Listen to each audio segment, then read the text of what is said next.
By saying that the degree of cooperation between local, state, and federal officials down here has been remarkable. I want to thank our FEMA director for leading this national effort. But Governor DeSantis, Senators Rubio and Scott, Congressman Debbie Wasserman Schultz, and Mayor Cava, they've all cooperated in ways that I haven't seen in a long time. And it's really a testament to how difficult things are down here, and it's what, quite frankly, we miss a lot. You know, we've all been working in tandem from the moment we got the news of the collapse of the building. And I think my colleagues will tell you we cut through the bureaucracy. The one order I gave the federal folks was no bureaucracy, just cut through it, get to whatever they need. That's why we decided to cover, for example, 100% of the search and rescue cost for the first 30 days. Not done often, but necessary here, in my view. And FEMA is going to provide temporary housing and other urgent needs for the survivors. State Department is expediting visas for family members from other countries, and there are from Latin America, South America, Europe, Israel. And I want to give a special shout out to the first responders. International Association of Firefighters, one of the best organizations in the country. And I particularly want to thank the president. Ed came down from Boston, and he's here with the entire group. You know, these folks are always showing up, no matter what. They're risking their lives.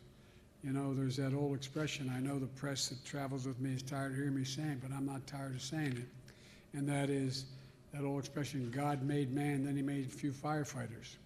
They're remarkable, remarkable people.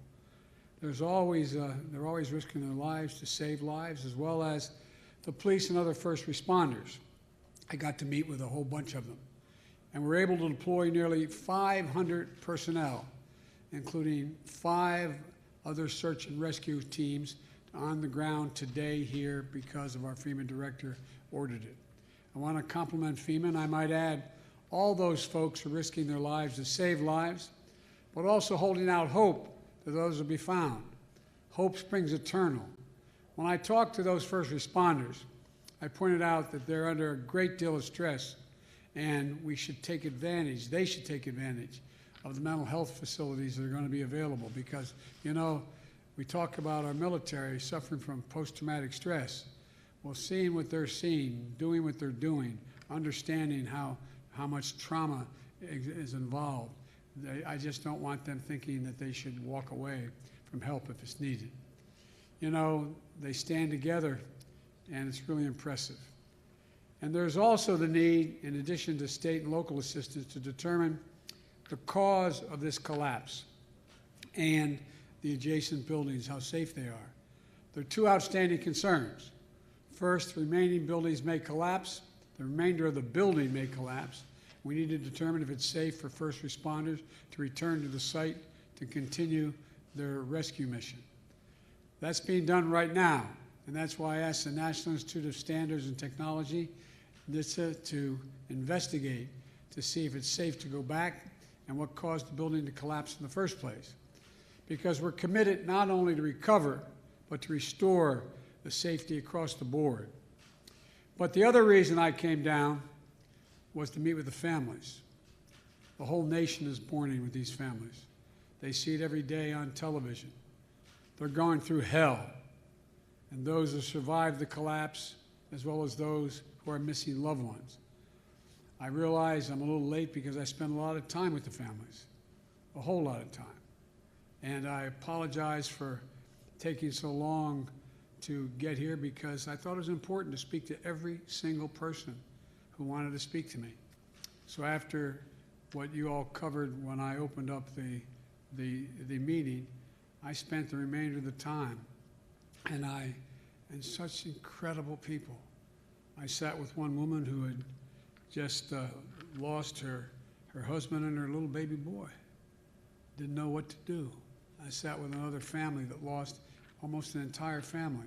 cousins, brothers, sisters, and to watch them, and they're praying and pleading that, God, let there be a miracle. Let there be something happen for me that's good. Because I have, like many of you do, some idea what it's like to suffer that kind of loss. So many of them are suffering. You know, they had basic heart-wrenching questions. Will I be able to recover the body of my son or daughter, my husband, my cousin, my mom and dad? How can I have closure without being able to bury them? If I don't get the body, what do I do? Jill and I wanted them to know that we're with them and the country's with them. Our message today is that we're here for you as one nation, as one nation. And that's the message we communicated.